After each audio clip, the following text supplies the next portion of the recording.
नमस्कार मित्रांनो, big boss Marathi season 6च्या 40व्या दिवशी घरात काय घडतं ते आज आपण बघूया. बिग बॉसने सगळ्या स्पर्धकांना टॉप आणि फ्लॉपसाठी लोकांना नॉमिनेट करायला सांगितलेलं असतं. विशालच्या ग्रुपकडून विशाल सांगतो की टॉप 2मध्ये आहेत विशाल आणि अनुश्री आणि बॉटम 2मध्ये आहेत राखी आणि दीपाली सय्यद. हे सगळं ऐकून राखीला प्रचंड राग येतो. शेवटी बिग बॉस नाईलाजाने जाहीर करतं की फ्लॉप 2मध्ये आहेत राखी आणि दीपाली. टीम 2कडून तन्वी कोलते सांगते की टॉप 2मध्ये आहेत रुचिता आणि प्राजक्ता आणि त्यांचं हे बहुमताने ठरतं.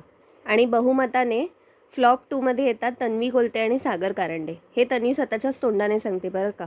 आता बिग बॉस सांगतात की किती सोपा गेम होता ना. सगळे सगळे म्हणतात नाही हो बिग बॉस, खूपच कठीण होतं हे. आता बिग बॉस म्हणतात तुम्ही बिग बॉसच्या घरात आहात म्हणजे ट्विस्ट तर काहीतरी असणारच. सगळ्यांना महाद्वाराकडे बसायला बोलवतात. तिकडे त्यांना दाखवतात की 2 पॉवर कीज आहेत म्हणजे पॉवर चाव्या. मग बिग बॉस तन्वीला सांगतात की टॉप 2 आणि फ्लॉप 2मधून एक एक उमेदवार निवडायचा ज्यांच्यासाठी ही पॉवर की मिळेल आणि त्यांना कॅप्टन्सीचा उमेदवार ठरवण्यात येईल. मग तन्वी टॉप 2मधून अनुश्रीला वोट करते. ती सांगते की तिला खूप टाईमपासून कॅप्टन्सी पद हवं आहे, त्याच्यामुळे मी तिला वोट करते. आणि फ्लॉप 2मधून ती निवड करते दीपालीची. टीम एमधून ती निवड करते प्राजक्ता शुक्रेची. आणि फ्लॉप 2मधून स्वतःलाच म्हणजेच तन्वी कोलतेना निवड करते आणि सागर कारंडे याला बाद करून टाकते. नंतर 11:15 वाजता आपल्याला दाखवतात की राखी रडायला लागते. ती म्हणते प्रभूला फक्त इकडे अंड खायला नाही पाठवलं आहे, त्याला खेळव. तन्वी म्हणते अगं काय बेसलेस बोलतेस तू, त्याला आम्ही काय फ्लॉपमध्ये नव्हता टाकलं आणि आम्हाला कुठे माहिती होतं की पॉवर की मिळणार आहे. त्याला फ्लॉपमध्ये टाकलं असतं तरी त्याचा फायदा झाला असता, पण तरी आम्ही टाकलं नव्हतंच त्याला फ्लॉपमध्ये. लगेच प्रभू आणि राखी मिठी मारतात आणि दोघे पण रडतात. राखी म्हणते सगळे तुझा वापर करून घेतात, तू इकडे खेळ, तुला गावी जाऊन घर बांधायचं आहे ना, मग तू हे इथे असाच राहून कसं चालेल. तू गेमच खेळत नाही स्वतःसाठी आणि सगळे तुझा वापर करून घेतात आणि दोघे पण रडायला लागतात. तन्वी नंतर त्याला चिडून म्हणते की एवढंच तुला नाटक करायचं असेल ना तर माझा पदर पकडून बसू नकोस. भाऊ मानलायस पण तू तुझा गेम कर आत्तापासून, नाहीतर सगळे मग मलाच म्हणतात की तू ह्याला मागे मागे खेचतेस करून. नंतर रात्री जेव्हा लाईट्स ऑफ होतात तेव्हा प्रभू जाऊन चावी चोरून आणतो म्हणजे पॉवर की. आणि तन्वी त्याला सांगते तू एक काम कर, ती अशा ठिकाणी लपव जिकडे कोणालाच सापडणार नाही. आणि प्रभू ती चावी एका वरती कक्षात फेकून देतो जिथे कोणाचाच हात नाही पोचणार. दुसऱ्या दिवशी सकाळी सगळे 8 वाजता गप्पा मारत बसलेले असतात. तेव्हा सागर जाऊन सांगतो की मला या ना जेनझी लोकांचं खूप भीती वाटते, कसं बोलायचं ते समजतच नाही. माझी मुलगीसुद्धा डायरेक्ट उलटी उत्तरं करते. अनुश्री म्हणते मी पण जेनझीच आहे, तुला माझ्याशी बोलायला पण भीती वाटते का. सागर म्हणतो भीती अशी भीती नाही गं, पण खूप विचार करून बोलायला लागतं. बघितलंस तू पण आता कशी पटकन बोललीस. त्यांना असं वाटतं की समोरच्याला कळतच नाही की आम्ही कशासाठी बोलतोय, काय हेतूने बोलतोय, हे त्यांना समजतच नाही. माझी मुलगी पण तशीच आहे. नंतर आपल्याला दाखवतात की सचिन कोपऱ्यात एका झोपून जातो. लगेच बिग बॉस कोंबड्याचा आवाज काढतात. इकडे अनुश्री आणि विशालच्या गप्पा चाललेल्या असतात. अनुश्री काडी लावत असते. ती म्हणते तन्वी सांगते तिचं वय 25 आहे, पण मला 25 इथली तर अजिबात वाटत नाही. विशाल म्हणतो लगेच हो हो, मला पण तिने 31, 32, 33 वर्षाची तरी वाटते, चेहऱ्यावरून तरी तशीच वाटते. आणि ही गोष्ट लगेच प्रभू चोंबडेगिरी करून तन्वीला जायला सांगतो. तन्वी म्हणते हे सगळे म्हणतायत की अशी माझं वय 25 नाही आहे करून. अरे त्यांना असं वाटतंय ना, मग वाटू दे, मला काय फरक पडतो, मी थोडी ना त्यांना प्रूव्ह करत बसणार आहे. नंतर आपल्याला दाखवतात की रुचिता, विशाल आणि सागर गप्पा मारत असतात. ते म्हणतात की एवढंच जर प्रभूचं ताई प्रेम असेल तर कालच्या टॉप 2मध्ये त्याला नॉमिनेट का नाही केलं तिने, नुसता पदराला बांधलाय. तिला जेव्हा काय काम करून घ्यायचं असतं ना तेव्हा बरोबर ती तिचे लाड करते आणि त्याला पुढे पुढे करते आणि त्याला असं वाटतं की ती ताईपणा दाखवते, पण तसं काही नाही आहे.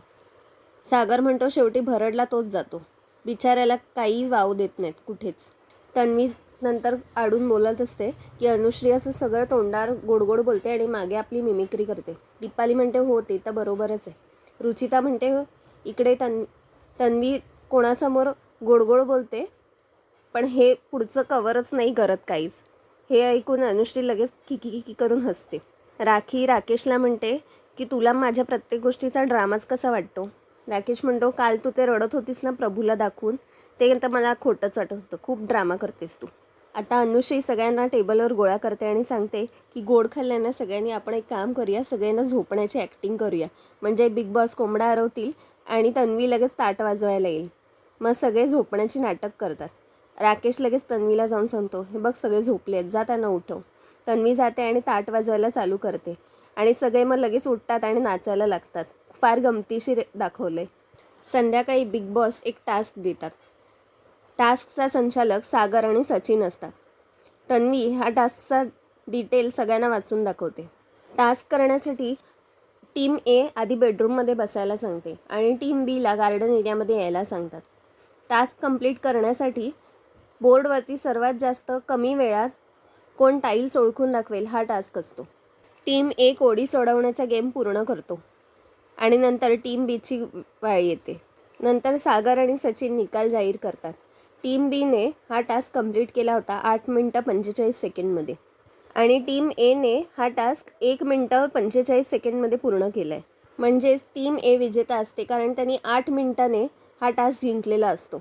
हा गेम खेळून झाल्यानंतर बिग बॉस सगळ्यांना सोफ्यावर बसायला सांगतात. बिग बॉस म्हणतात की आज आम्ही तुमची वाट नाही लावणार आहे. म्हणजे आज वाट लावण्याचा गेम नाही आहे, पण आज भावनांना वाट देणार आहे.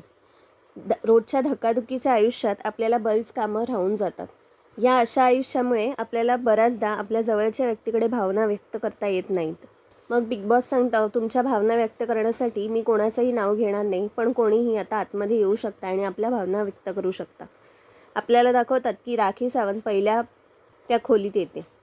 राखी धाय मोकलून रडायलाच लागते फोनवर. ती म्हणते मी मम्मीना फोन करते आणि मम्मीला ती बरंच काय काय बोलायला चालू करते.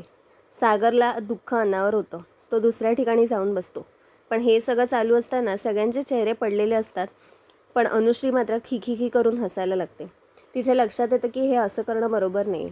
सागर तिला म्हणतो की हे तू असं नको वागूस. तिच्या मनात किती ओझं आहे हे आपल्याला कळतंय तिच्या ह्या आक्रोशावरून. वरवरून ती दाखवते की ती खूप स्ट्रॉंग आहे आणि आपल्यासमोर तिने एक इमेज क्रिएट केली आहे, पण तिच्या आत खूपच दुःख आहे. राखी शेवटी फोन ठेवते. बिग बॉस राखीला सांगतात की सीझन 4मध्ये जेव्हा तुम्ही बिग बॉससोबत होतात त्यावेळी तुमची आई लास्ट स्टेज कॅन्सरला होती. बिग बॉस सांगतात की आपल्यासमोर नेहमी वाद घालणारी राखी, मज्जा मस्करी करणारी राखी हेच दिसतं, भांडणारी राखी. पण त्याच्यामागे एक मुलगी आहे जिने तिची आई गमावली आहे. बिग बॉस हे सगळं राखीला सांगताना बाहेर मात्र अनुश्री जोरजोरात हसत असते. बाकीच्यांचं माहीत नाही, पण बिग बॉस तुमचा अभिमान आहे. तुम्ही जे काही कष्ट केलेत आत्तापर्यंतचे त्यासाठी बिग बॉस तुमच्या पाठीशी नेहमी ठाम उभा राहील. अनुश्री आणि प्राजक्ता खूप हसत असतात. शेवटी बिग बॉस चिडून सांगतात की अनुश्री आणि प्राजक्ता, तुम्हाला जर माणुसकी नसेल तर इकडून उठून जाऊ शकता. समोर एवढा भयानक प्रसंग घडत असताना तुम्हाला हसायला कसं काही येऊ शकतं मला हेच समजत नाही आहे. नंतर तन्वी जाते. ती तिच्या मृत वडिलांना फोन करते. ती म्हणते की पप्पा, मी इथे बिग बॉसमध्ये आली आहे, ह्याचा गोष्टीचा फार आनंद आहे, पण तुम्ही हे सगळं बघायला नाही आहात. आय लव्ह यू पप्पा अँड आय मिस यू. मग सचिन आपल्या मृत बहिणीला शोभाला फोन करतो. तो म्हणतो की रक्षाबंधनासाठी मी नेहमी वाट बघायचो लहानपणी, की तू 1 वाजला की कधी येशील शाळेतून. आता तुझी राखीनं निरोप येतो. तो म्हणतो अश्रू आता सुकून गेलेत आणि काही करण्यासारखं राहिलेलं नाही आहे. मी फोनवर एवढा वेळ बोलत राहिलो आहे की आता तरी आवाज येईल, पण तुझा आवाज नाही येणार कधीच. मग रुचिता फोन करायला जाते. ती तिच्या मृत आईवडिलांना फोन करते. ती म्हणते की मी आता थकली आहे. एवढी वर्ष झाली तुम्हाला जगमवून, तरीसुद्धा माझ्यात आता बळ नाही. तिचं हे बोलणं चालू असताना सागरला अनावर होतं. तो पटकन आतमध्ये जातो आणि सांगतो की एवढं म्हणत असतेस ना की मी शेरनी आहे, मी वाघीण आहे, आता करून दाखव ना. त्यांना सांग की मी आता करेन, मी पुन्हा उभी राहीन आणि चांगली माणूस बनून बिग बॉसमधून बाहेर येईन. मग रोशन त्याच्या वडिलांना फोन करतो. तो म्हणतो की असं वाटतं की बाबा आत्ता पण तुम्ही माझ्यासोबत आहात. मग विशाल त्याच्या आईला फोन करतो. विशालची आई तो 14 वर्षाच्या असतानाच गेलेली असते बोन कॅन्सरमुळे. विशालची आई मरताना त्याला सांगते की 9 महिने मी तुला पोटात ठेवलं आणि 9 महिने तू माझी काळजी घेतलीस. विशाल 14 वर्षाचा असतानाच शाळा सोडून देतो, कारण त्याला त्याच्या आईचं संगोपन करायचं असतं. तिला अंघोळ घालण्यापासून विशालने सगळं केलेलं असतं. तो म्हणतो की मला सगळे म्हणतात तू दगड आहेस, तू काही रडत नाहीस, कधी रडत नाहीस. विशाल म्हणतो की 14व्या वर्षीच मी माझा दगड हरवला, तो म्हणजे माझी आई. आज विशालकडे सगळं काही आहे, पण ते बघण्यासाठी त्याची आई मात्र नाही आहे. मग अनुश्री आपल्या वडिलांना फोन करते. ती म्हणते एवढ्या लहानपणी सोडून गेलात. सगळ्या मुलींचे बाबा त्यांना टिफिन घेऊन यायचे शाळेमध्ये, पण माझे बाबा कधीच नसायचे. आयुष्यभर फक्त एका गोष्टीसाठी झटलात, ते म्हणजे घर. आता मी छत घेतलं आहे बाबा डोक्यावरती, आपलं स्वतःचं घर बांधलं आहे, पण त्यासाठी तुम्ही नाही आहात. मग दीपाली तिच्या वडिलांना फोन करते. ती म्हणते की तुम्हाला एवढा त्रास होत होता, ते काही आम्हाला कळू का दिलं नाहीत तुम्ही? मी सर्वात लाडकी होते तुमची. नेहमी सांगायचात, मी तुमची लाडकी आहे, मी तुमची लाडकी आहे. थँक्यू, तुम्ही मला जन्म दिलात आणि मी खूप लकी आहे की मला तुमच्यासारखे आईवडील मिळाले. तुमचा फोटो घेऊनच मी बिग बॉसमध्ये आले आहे. मला असंच गाईड करत राहा. थँक्यू आणि लव्ह यू. नंतर रात्री 1:30 वाजता सगळे हे डिस्कशन करत असतात की अनुश्री कशी हसत होती राखी सावंत जेव्हा रडत होती त्यावेळी. तेव्हा मग अनुश्री तिची सफाई द्यायला जाते आणि सांगते की अगं मी तुला कधी असं वाटलंच नाही की एवढी हसवणारी राखी असं काही वागू शकते. त्याच्यामुळे मला अनावर झालं ते, म्हणून मी वॉशरूममध्ये गेले. राखी म्हणते अगं मी पण मनुष्यच आहे ना, मलासुद्धा भावना आहेतच. राखी म्हणते कहताय जोकर सारा जमाना. प्राजक्ता म्हणते तेच झालं. तिला असं वाटतं की तू नेहमी तुझ्या दुःखातून देखील सगळ्यांना हसवत असतेस, त्याच्यामुळे तिला हसायला आलं. आजचा दिवस इकडेच संपला. उद्याच्या भागात कोणाचं कौतुक होणार आणि कोणाची कारस्थानं उघड होणार हे भाऊच्या धक्क्यावर आपल्याला बघूया. बाय मित्रांनो, पुन्हा भेटूया.